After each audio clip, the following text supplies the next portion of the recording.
तुम्हारे दया की दृष्टि में मांगो, तुम्हारे दया के दृष्टि में मांगो। रोते तो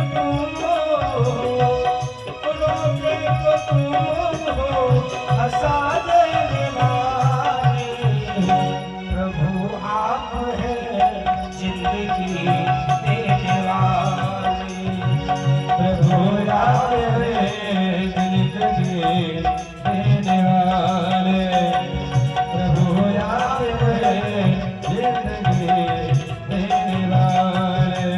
ये हरि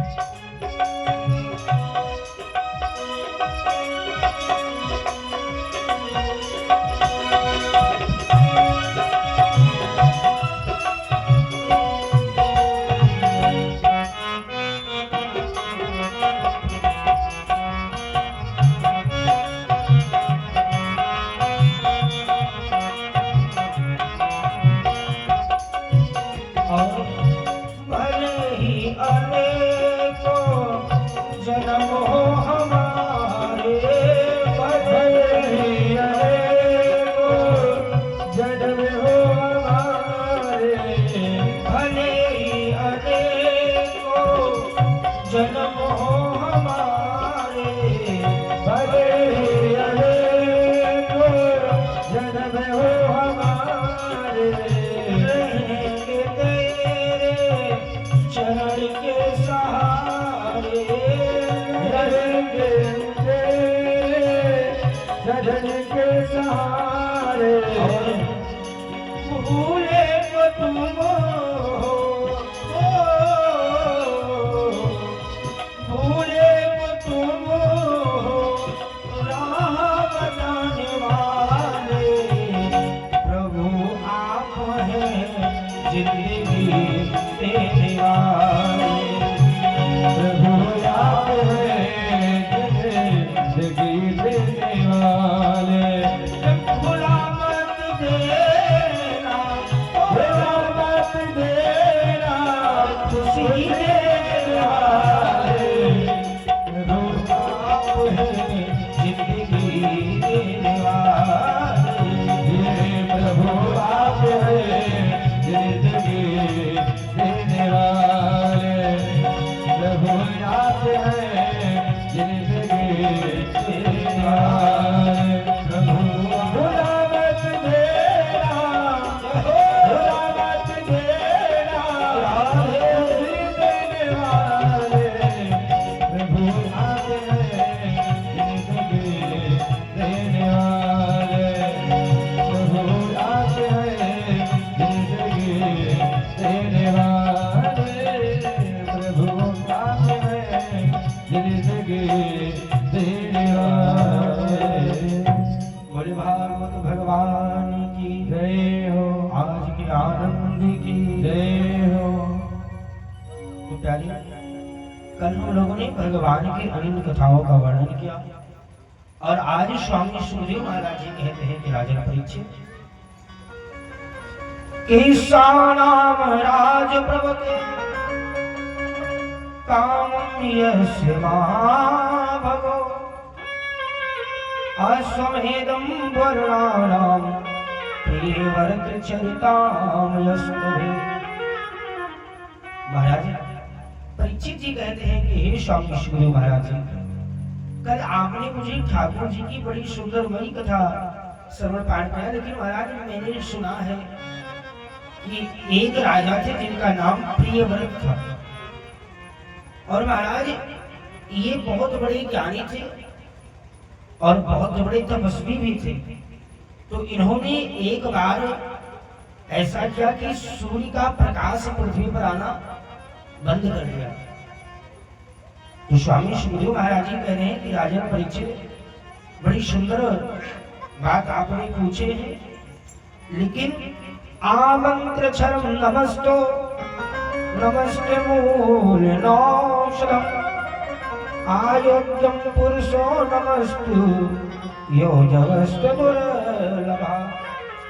प्यारे, अब मैं मनु महाराज के दूसरे पुत्र जो हैं, जिनका नाम प्रियव्रत है, तो इनका कथा में संक्षेप में वर्णन सुखदेव महाराज जी कर रहे हैं कि हे राजन परीक्षित, ये जो प्रियव्रत जी हैं, ये बहुत बड़े ज्ञानी हैं और बहुत बड़ा त्याग भी है प्रियव्रत को। और प्यारे, ये प्रियव्रत राजा ये कह रहे हैं कि ये दिन होता है और दिन होने के बाद में रात्रि होती है, रात हो जाता है, सब अंधेरा हो जाता है। तो और ये आखिर रात होती क्यों है? मैं ये चाहता हूं कि रात ना हो। तो महाराज, प्रियव्रत राजा पृथ्वी की 7 परिक्रमा करके और अपने योग से ऐसा अंधेरा का मतलब जो है उजाला कर दिया कि 7 दिन तक रात्रि ही नहीं हुई, दिन ही दिन रहा। अब ब्रह्मा जी परेशान, इंद्र परेशान, सभी देवता परेशान हैं कि आखिर ये प्रियव्रत को हो क्या गया है। तो महाराज देवताओं ने कहा, महाराज ये तो रात्रि नहीं होगी तो संत लोग विश्राम नहीं करेंगे, मनुष्य लोग विश्राम नहीं करेंगे, और ऐसे दिन दिन रहा तो आदमी का तो जीना दुर्लभ हो जाएगा। ब्रह्मा जी कह रहे हैं कोई बात नहीं, चेला है, समझाते हैं। तो ब्रह्मा जी आए और प्रियव्रत से कहा कि पुत्र प्रियव्रत, आप जैसे धर्मात्मा पुत्र ऐसे हरकत करे ये अच्छा नहीं लगता है, और आपके पास इतना ज्ञान है, इतना साधन है, मैं मानता हूं, लेकिन पुत्र जो आप किए हो ना, ये अच्छा नहीं है। प्रियव्रत कहने लगे, महाराज जी हमने कौन सी गलती की है? हमने बस एक गलती यही तो कर दी है कि रात्रि नहीं होने दे रहा हो। और महाराज जी रात्रि का क्या काम है? तो ब्रह्मा जी कहते हैं कि प्रियव्रत एक बात बताओ। कहा क्या? कहा इस संसार में जो भगवान की दी हुई वस्तु है उसका कहीं ना कहीं काम जरूर है। जैसे 4 ऋतु होती है। अच्छा, कुछ लोगों को, जैसे कुछ लोग कहते हैं पंडित जी हमको ठंडी बहुत पसंद है, हमको गर्मी ऋतु बिल्कुल नहीं पसंद है। अच्छा, तो यदि गर्मी ना हो तब भी नहीं अच्छा है, और ठंडी ना हो तब भी नहीं सही है, और बरसात ना हो तब भी नहीं अच्छा, बसंत ऋतु। तो मतलब हर ऋतुओं की जरूरत है। कहा महाराज हाँ वो तो मैं मानता हूँ। कहा और कहा देखिए ये तो बात नहीं, और जैसे पेड़ जितने हैं, पंछी जितने हैं, इन सभी की जरूरत हम लोगों को पड़ती है। तो महाराज ऐसे ये रात्रि की भी जरूरत हम लोग को बहुत ही जरूरी है। तो कहा क्यों? कहा ये तो रात्रि नहीं होगी तो ये मनुष्य आदमी लोग पागल हो जाएंगे। तो कहा महाराज जी सही कह रहे हैं, ये तो बात आप सत्य कह रहे हैं। तो ब्रह्मा जी कह रहे हैं आप ये बताओ, आज 7 दिन हो गया और रात नहीं हुआ, और ऐसे जब राम जी का जन्म हुआ था तो मास दिवस भर 1 महीने का दिन हो गया था, पता ही नहीं चला कि मतलब रात्रि हुई नहीं है, और किसी को मालूम नहीं पड़ा कि 1 महीने तक दिन रहा, इतना बड़ा दिन हो गया। ये मानस में गोस्वामी जी ने लिखा है। तो महाराज जी ने कहा कि आप एक काम करिए कि रात्रि को छोड़ दीजिए, और ये रात्रि नहीं होगी तो संत लोग संध्या वंदन नहीं कर पाएंगे और लोग विश्राम नहीं करेंगे। अच्छा एक बात बताओ, ध्यान दीजिए, आज तो शहरों में बच्चे पूरी रात जगते हैं। अच्छा, लेकिन जो मान लीजिए ड्यूटी करते हैं, काम करते हैं, उनका जागना तो स्वार्थ है, मतलब भाई जगे। लेकिन हम देखते हैं कि पूरी रात उस शहर में बाइक दौड़ाते हैं, कहीं यहाँ 2 बजे तक वहाँ घूम रहे हैं, पीवीआर में, उसके बाद में निकले वो घूम रहे हैं, पूरी रात वो वैसे गंवा दी। अच्छा, बहुत बच्चों पूरी रात मोबाइल चला करके समय व्यतीत कर देते हैं। लेकिन एक बात बताओ, आप 1 महीना रात के 2-3 बजे तक फोन चला करके देख लीजिए, तो ये आंख के नीचे ब्लैकपन आ जाएगा। क्योंकि जो डिस्प्ले की तरंगे होती है ये नुकसानदायक होती है। तो ब्रह्मा जी ने समझा तो दिया प्रियव्रत को। और यस्ते चादीपो सप्ति कर्म यशंदासना कर्म सुदुरिंद्र त्यागो फलवस्ते नमः।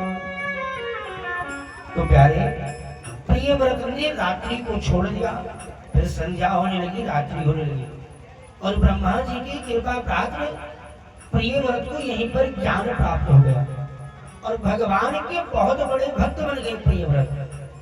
और उसके बाद में ये बहुत बड़े त्यागी बन गए, इनको वैराग्य आ गया और भगवान का बड़े अच्छे से ये पूजन अर्चन करने लगे। और उसके बाद में सप्त सागरो सप्त दीप सारस्वने नाम यस्या। तो इस पृथ्वी पर 7 द्वीप हैं और 7 सागर हैं। तो उनके करने संरचना में प्रियव्रत जब वैराग्य आ गया तो एक एक अपने बेटे को इन 7 द्वीपों का अधिपति बना दिया, मतलब वहां का राजा बना दिया 7 द्वीपों का।